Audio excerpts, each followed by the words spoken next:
सच चाहे कोई भी हो, हंगामा बरपाना इनका काम है। सच तो था और सच तो है कि भगवान राम का जन्म इसी स्थान पे हुआ है, मगर इतने वर्षों तक हंगामा बरपते रहा कि भगवान राम का यहां जन्म हुआ है, आप प्रूफ लाके दिखाओ, हम तो यहां पर राम मंदिर बनने नहीं देंगे। आप याद करिए, ये वही लोग थे जिन्होंने अपने सीने को ठोकते हुए कहा कि हमने तो अभी केवल 16 को मारा है, आवश्यकता पड़ती तो कई हजारों को मार देते। उससे हिचकने वाले नहीं थे ये समाजवादी पार्टी। कांग्रेस तो खड़े होकर संसद में कह रही थी कि हम तो वहां बाबरी मस्जिद बनाएंगे, 2019 से पहले सुनवाई तक नहीं होना चाहिए। सोनिया गांधी ने कहा था राम डज नॉट एग्जिस्ट, भगवान राम तो मृतक है, काल्पनिक है, वो तो है ही नहीं। और रामायण जो है वो तो केवल एक काव्य है, वो कोई इतिहास थोड़ा ही है। जो लोग भगवान के राम के इतिहास, भगवान के राम के सत्यता, भगवान के राम के प्रगाढ़ता पर प्रश्न उठाते थे, जो लोग उनके भक्तों पर गोली चलाते थे, आज वो यहां आकर हमसे सवाल पूछेंगे। हम ये नहीं कहते घोटाला हुआ है नहीं हुआ है, हम फिर कह रहे हैं इसमें महंत नृत्य गोपाल दास जी महाराज, जिनकी किसी भी, मैं तो मानता हूं ये 16 करोड़ छोड़ो, 1600 करोड़ भी अगर नृत्य गोपाल दास जी के चरणों में डाल दिया जाए तो वो बेईमानी नहीं कर सकते हैं, मैं दावे के साथ कहता हूं। तो सवाल नृत्य गोपाल दास महाराज जी की क्रेडिबिलिटी का भी है, सवाल देश के प्रधानमंत्री जी की क्रेडिबिलिटी का भी है। तो राजू दास जी महाराज, ये आपकी भी क्रेडिबिलिटी का है, ये बात बिल्कुल ठीक है। लेकिन मैं ये कहना चाहता हूं कि अगर कोई सवाल कर रहा है तो उस सवाल का जवाब तो देना पड़ेगा ना। वो कांग्रेस पार्टी जिन्होंने राम को अस्तित्व को नकारा। और रही बात ट्रस्ट के लोगों की, तो ट्रस्ट के लोग आपको ये कांग्रेस पार्टी को जवाब हम नहीं, सफाई नहीं दे सकते, न समाजवादी पार्टी को सफाई दे सकते। ये कांग्रेस पार्टी के लोग जिन्होंने राम को छला, जिन्होंने राम को 70 वर्षों से टेंट में रखा महाराज जी, और आप कह रहे हैं कि आप जवाब दो। हम जवाब देने में पीछे नहीं हटते, ट्रस्ट के लोग जवाब दे रहे हैं, जवाब देंगे, लेकिन आपके कहने से जवाब नहीं देंगे। क्रेडिबिलिटी की बार बार बात कर रहे हैं। बताइए, जो अंग्रेजों के चरणों में गिर गिर कर माफी मांगा हो, 60 रुपये पेंशन के लिए गिराया हो, क्रेडिबिलिटी की बात राष्ट्रभक्ति पर करेंगे।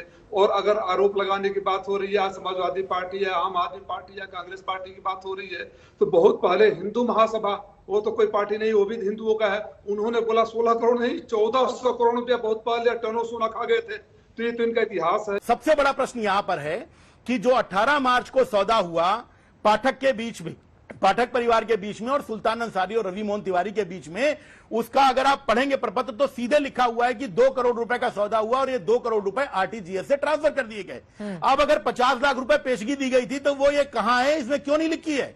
और अगर है तो फिर 1.5 करोड़ रुपए दिए जाने चाहिए थे ना, 2 करोड़ रुपए कहां से आ गए? देखिए, हम सबने देखा कहां पे लड़ाई हो रही है, किस पार्टी में क्या होता है। बेटा बाप को हटा के गद्दी ले लेता है। कांग्रेस पार्टी में देखिए हर जगह कुर्सी की लड़ाई है।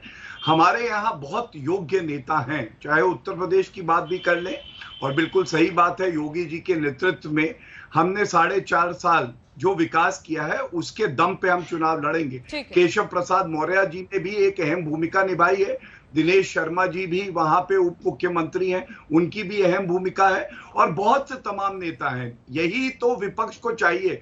वो जानते हैं कि जो विकास हुआ है उसमें तो कमी निकाल नहीं पाएंगे। सवाल यह है कि आज 2 बीजेपी हो गई, एक उत्तर प्रदेश की बीजेपी है, दिल्ली की बीजेपी। दिल्ली और उत्तर प्रदेश की बीजेपी के बीच में इतनी बड़ी खाई होगी जिसमें ये जूझ रहे हैं, लड़ रहे हैं दोनों आपस में।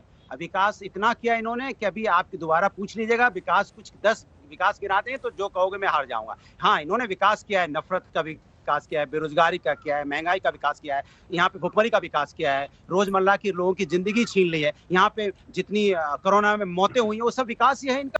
जनता कह रही है कि सबको देखा बारी बारी, अब की है प्रियंका की पारी। ये कहीं नहीं दिखेंगे ये लोग। बीजेपी ने तो सिर्फ जन विरोधी सरकार है। इस सरकार ने जनहित तो छोड़िए, न्यूट्रल भी होती तो भी जनता अपने आप अपना भला कर लेती, लेकिन इस सरकार ने तो जन विरोधी कृत्य किए हैं। ईस्ट इंडिया कंपनी पार्ट 2 है ये बीजेपी। हर व्यक्ति का एक रोल निर्धारित। केशव प्रसाद मौर्य पार्टी के पद पे नहीं है, केशव प्रसाद मौर्य सरकार में। आपने पार्टी के पद के व्यक्ति स्वतंत्र देव से पूछा, आपने प्रवक्ता से पूछा, अपने चैनल में, दोनों ने बोल दिया। तो मेरे ख्याल से उसमें बहुत दिनों तक स्टोरी बनाई, मोदी बनान में होगी, मोदी बनान में होगी, वो योगी नहीं, वो स्टोरी नहीं चिपक पाई। अब कल पहुंच गए 2 जमीन के डॉक्यूमेंट लेके, वो स्टोरी भी कल आपके ही चैनल पे आलोक जी ने बहुत सुंदर से समझा दिया, बीएचपी के, वो स्टोरी भी नहीं चिपक पाई। तो अब नई स्टोरी लेके आ गए कि चलो केशव जी के मुंह पे कुछ माइक लगा के उगलवाया जाए। भारत में वैक्सीन की वजह से पहली मौत की पुष्टि हुई है, तो ये सवाल भी सबके मन में आता है कि क्या ये सिर्फ भारत में हुआ है या फिर दुनिया में कहीं और भी वैक्सीन की वजह से मौतें हुई हैं? इसका सीधा जवाब यही है कि भारत अकेला देश नहीं है। बहुत सारे देशों में वैक्सीन से मौत के मामले आ चुके हैं। अप्रैल में कनाडा में वैक्सीन की वजह से पहली मौत हो चुकी है। मई में ऐसा ही दूसरा मामला आया था। दोनों मामले 50 से 55 साल की महिलाओं के थे। एस्ट्राजेनेका की वैक्सीन लगाने के बाद इनकी हालत ब्लड क्लॉट की वजह से बिगड़ गई थी। इंडोनेशिया और मलेशिया में भी ऐसे मामले आ चुके हैं। यूके में स्कॉटलैंड के अंदर 3 ऐसी मौतें अप्रैल में हुई जिन्हें वैक्सीन के साइड इफेक्ट से सीधे सीधे जोड़कर देखा गया। ऑस्ट्रेलिया में भी वैक्सीन की वजह से एक मौत हो चुकी है। अमेरिका में अब तक के टीकाकरण में जून तक करीब 5000 ऐसी मौतें हुई हैं जिन्हें टीका लग गया था, लेकिन इन मौतों की वजह वैक्सीन थी, ये नहीं कहा जा सकता।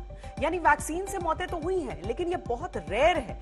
लाखों में कोई एक केस होता है और ये दुनिया के किसी भी हिस्से में हो सकता है। वैक्सीन का काम जान बचाना है और ये वही करती है। इसीलिए वैक्सीनेशन में कोई हिचक नहीं होनी चाहिए।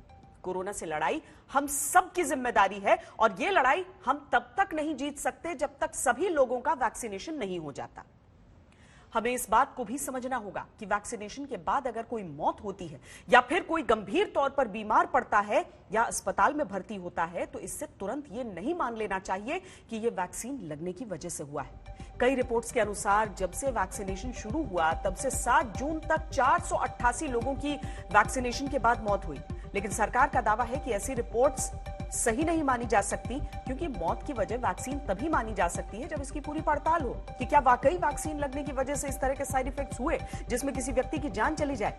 सरकार का तर्क यह है कि अगर वैक्सीनेशन को कुछ मौतों की वजह मान भी लिया जाए तो भी अब तक की गई 26 करोड़ डोज में ये सिर्फ 0.0002% ही है। और इस बात से कोई इनकार नहीं कर सकता कि कोरोना वायरस में वैक्सीन नहीं लगाने से मौत के खतरे के सामने वैक्सीन लगने से मौत का खतरा कुछ भी नहीं है। इसीलिए वैक्सीन को लेकर किसी भी तरह के डर, किसी भी तरह के भ्रम को दिल और दिमाग से निकाल देना चाहिए और किसी भी अफवाह पर ध्यान नहीं देना चाहिए।